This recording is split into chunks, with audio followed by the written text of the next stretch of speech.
சிதம்பரம் அண்ணாமலை பல்கலைக்கழகத்தில் பேராசிரியர்கள், ஊழியர்கள், ஓய்வூதியர்கள் கூட்டமைப்பின் சார்பில் உள்ளிருப்பு போராட்டத்தில் ஈடுபட்டனர். ஓய்வு பெற்ற ஊழியர்களுக்கான 15 மாத ஓய்வூதியம் வழங்குதல், 7வது ஊதிய தொகை நிலுவை வழங்குதல் உள்ளிட்ட 9 அம்ச கோரிக்கைகளை நிறைவேற்றுமாறு பேராசிரியர்கள் கோரிக்கை விடுத்துள்ளனர். இந்த போராட்டத்தால் மாணவர்களின் கல்வி பாதிக்கப்படும் சூழல் உருவாகியுள்ள நிலையில் உயர்கல்வித்துறை பேச்சுவார்த்தை நடத்த வேண்டும் என குரல் எழுந்துள்ளது.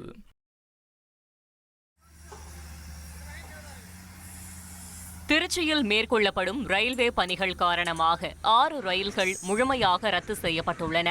சேலம் எக்ஸ்பிரஸ் ரயில், சேலம் மயிலாடுதுறை எக்ஸ்பிரஸ் ரயில் உள்ளிட்ட 6 ரயில்கள் ரத்து செய்யப்பட்டுள்ள நிலையில் ஈரோடு மற்றும் பாலக்காட்டிலிருந்து திருச்சிக்கு செல்லும் பயணிகள் ரயில்கள் கரூர் வரை மட்டுமே இயக்கப்பட்டன. அதேபோல திருச்சியிலிருந்து பாலக்காட்டிற்கு செல்லும் பயணிகள் ரயில் கரூரிலிருந்து இயக்கப்பட்டதாக தெற்கு ரயில்வே தெரிவித்துள்ளது.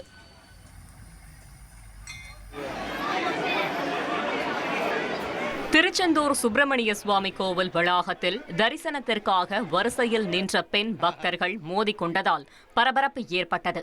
வரிசையில் நின்று கொண்டிருந்த போது பெண் பக்தர்களுக்கு இடையே ஏற்பட்ட வாக்குவாதம் மோதலாக மாறியது. இதில் 5 பெண்கள் ஒருவரை ஒருவர் மாறி மாறி தாக்கிக் கொண்டனர்.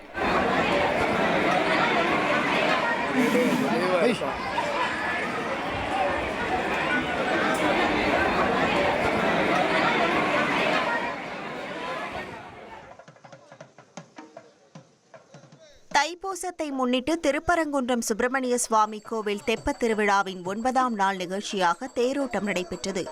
உற்சவர் சுப்பிரமணிய சுவாமி தெய்வானையுடன் எழுந்தருளினார். முன்னதாக சுவாமிகளுக்கு 16 வகை சிறப்பு அபிஷேகங்கள் மற்றும் தீபாராதனை நடைபெற்றது. பின்னர் தேரில் எழுந்தருளிய சுவாமியை பக்தர்கள் வடம் பிடித்து இழுத்து தரிசனம் செய்தனர்.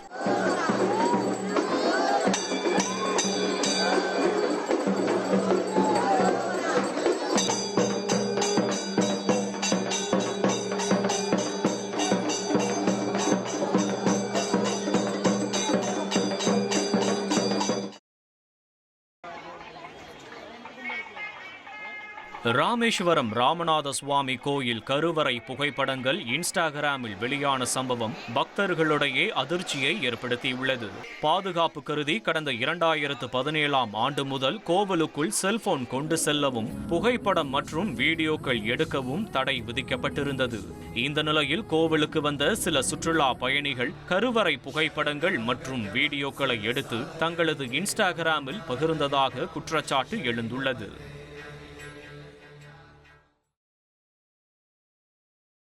தை கிருத்திகையை முன்னிட்டு திருத்தணி முருகன் கோயிலில் அதிகாலை முதல் பக்தர்கள் திரண்ட நிலையில் மூலவருக்கு சிறப்பு அபிஷேகங்கள் மற்றும் தங்க கவச அலங்காரத்தில் மகா தீபாராதனை நடைபெற்றது. பொது வரிசை மற்றும் சிறப்பு தரிசன வழிகளில் பக்தர்கள் சுமார் 3 மணி நேரம் காத்திருந்து சாமி தரிசனம் செய்தனர்.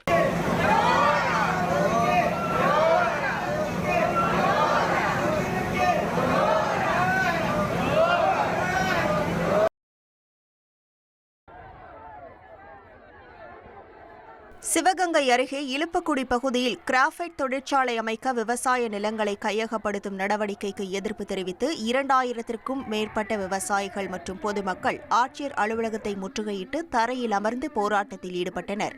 தொழிற்சாலை மற்றும் குப்பை கிடங்கு அமைப்பது நிலத்தடி நீர், மண்வளம் மற்றும் சுற்றுச்சூழலை கடுமையாக பாதிக்கும் என விவசாயிகள் தெரிவித்துள்ளனர். முன்னதாக மதுரை முத்து பகுதியிலிருந்து பேரணியாக ஆட்சியர் அலுவலகத்தை நோக்கி சென்றதால் போக்குவரத்து பாதிக்கப்பட்டது.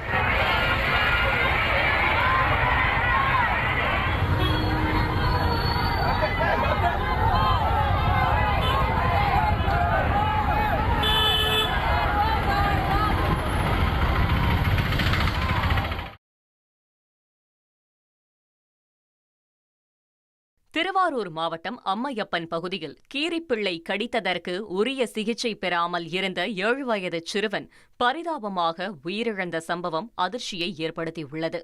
அம்மையப்பன் புது தெருவைச் சேர்ந்த 7 வயது சிறுவன் நவீனை 3 மாதங்களுக்கு முன்பு வீட்டில் கோழிகளை பிடிக்க வந்த கீரிப்பிள்ளை கடித்ததாக தெரிகிறது.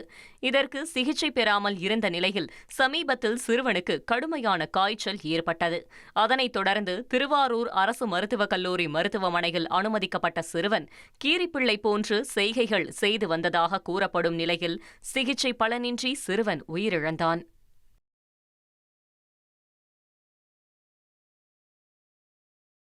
காஞ்சிபுரம் மாவட்டம் முகலிவாக்கத்தில் தன்னுடன் பழக வேண்டாம் என்று நண்பனின் தாயார் கூறியதால் ஏற்பட்ட தகராறில் நண்பனின் ஆட்டோ மற்றும் பைக்கை ஒருவர் தீ வைத்து எரித்த சம்பவம் பரபரப்பை ஏற்படுத்தியுள்ளது. பாலா என்பவருடன் பழக வேண்டாம் என ஆட்டோ ஓட்டுநர் முத்துராஜின் தாயார் கூறியதால் தகராறு ஏற்பட்டதாக கூறப்படுகிறது. இதனால் ஆத்திரத்தில் தன் சகோதரருடன் இரவில் வந்த பாலா முத்துராஜின் ஆட்டோ மற்றும் பைக்கை தீயிட்டு எரித்ததாக கூறப்படுகிறது. இதுகுறித்து வழக்கு பதிவு செய்த போலீசார் பாலா மற்றும் அவரது சகோதரரை தேடி வருகின்றனர்.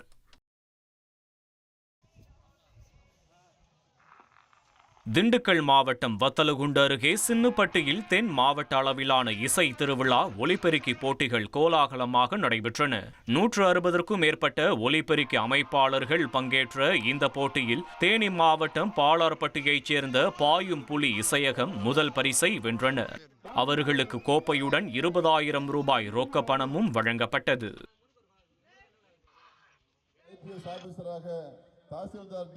சென்னை எண்ணூரில் குடியரசு தின விழாவை முன்னிட்டு மாணவர்கள் தேசிய கொடி வடிவில் நின்று 20 நிமிடங்கள் 26 நொடிகள் சிலம்பம் மற்றும் சக்கரபாணம் சுழற்றி உலக சாதனை படைத்தனர். முதல் முறையாக 150 மாணவர்கள் இதுபோன்று சிலம்பம் மற்றும் சக்கரபாணம் சுழற்றியதை ஜெட்லி புக் ஆஃப் ரெக்கார்ட்ஸும் ரெக்கார்ட்ஸ் இந்தியா அகாடமி அமைப்பினரும் இணைந்து உலக சாதனையாக பதிவு செய்து மாணவர்களுக்கு சான்றிதழையும் பதக்கத்தையும் வழங்கினர்.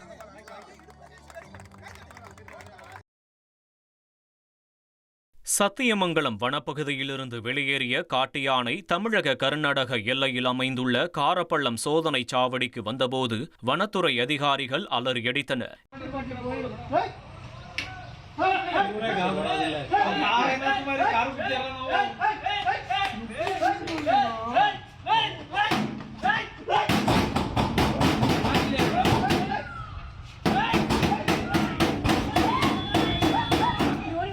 யானையை அப்பகுதியிலிருந்து விரட்ட ஒலி எழுப்பியும் மேஜைகளை தட்டியும் ஆரவாரம் செய்தனர். அப்போது சோதனை சாவடி முன் நிறுத்தப்பட்ட காரை தாக்க முயன்ற காட்டு யானை வனத்துறையினரின் முயற்சியால் மீண்டும் வனப்பகுதியை நோக்கி சென்றது.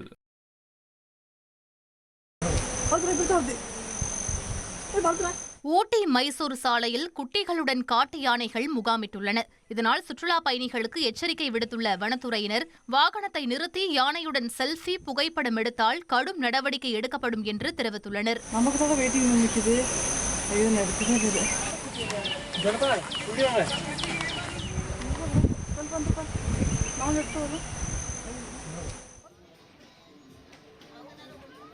குமரி மாவட்டம் கோதை ஆற்றில் உள்ள முதலையை பிடிக்கும் பணி தீவிரப்படுத்தப்பட்டுள்ளது. முதலையை பிடிக்க எடுத்த முயற்சிகள் தோல்வியடைந்த நிலையில் படகு சவாரி பகுதிக்கு முதலை செல்லாமல் தடுக்க ஆற்றின் குறுக்கே வலை விரித்து தீவிர கண்காணிப்பில் ஈடுபட்டு வருகின்றனர்.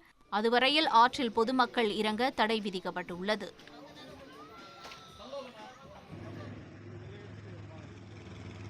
திருப்பத்தூர் மாவட்டம் ஆம்பூரில் வீட்டு கதவின் மீது வைத்திருந்த கடப்பாக்கள் சரிந்து விழுந்ததில் 3 வயது பெண் குழந்தை பரிதாபமாக உயிரிழந்த சம்பவம் அதிர்ச்சியை ஏற்படுத்தியுள்ளது. ரஃபீக் நகர் வாடகை வீட்டில் வசித்து வரும் வாஹித் என்பவரின் 4வது குழந்தையான ஹாஃபியா கதவு அருகே விளையாடிக் கொண்டிருந்த போது மேலே இருந்த கடப்பாக்கள் குழந்தையின் தலையில் விழுந்ததாக கூறப்படுகிறது. படுகாயங்களுடன் மருத்துவமனைக்கு கொண்டு சென்ற நிலையில் சிகிச்சை பலனின்றி குழந்தை உயிரிழந்தது. நெல்லை பாளையங்கோட்டை கிருபா நகர் பகுதியில் அடுத்தடுத்து 7 வீடுகளில் நகை மற்றும் 1 லட்சம் ரூபாய் பணம் கொள்ளையடிக்கப்பட்ட நிலையில் உரிய நடவடிக்கை எடுக்க கோரி 50க்கும் மேற்பட்டோர் மாவட்ட காவல் கண்காணிப்பாளர் அலுவலகத்தை முற்றுகையிட்டு மனு அளித்ததால் பரபரப்பு ஏற்பட்டது. போலீசார் ரோந்து பணியை அதிகரிப்பதுடன் சமூக விரோதிகளின் நடமாட்டத்தை தடுத்து திருட்டு மற்றும் கொள்ளை சம்பவங்களை கட்டுப்படுத்திட நடவடிக்கை எடுக்க வேண்டும் என வலியுறுத்தியுள்ளனர்.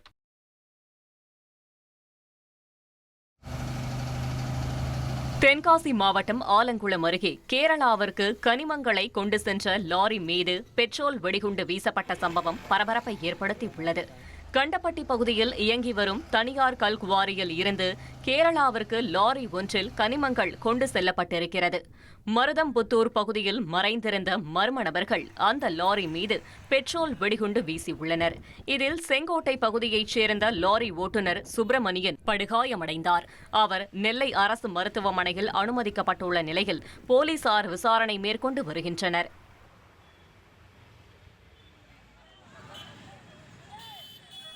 திருவண்ணாமலையில் வெளி மாநிலங்களில் இருந்து வரும் பக்தர்கள் வீடுகளுக்கு முன்பு வாகனங்களை நிறுத்துவதால் குடியிருப்பு வாசிகளுக்கும் பக்தர்களுக்கும் இடையே மோதல் ஏற்படுவது தொடர்கதையாகி வருகிறது.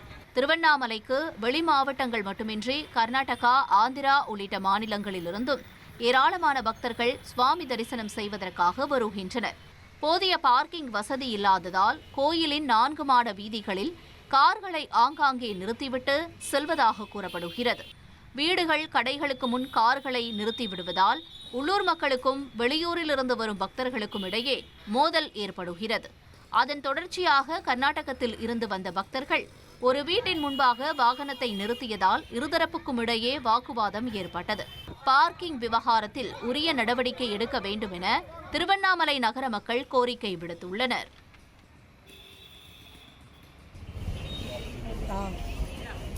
தை கிருத்திகையை முன்னிட்டு குன்றத்தூர் முருகன் கோயிலில் பக்தர்கள் கூட்டம் மலை மோதியது.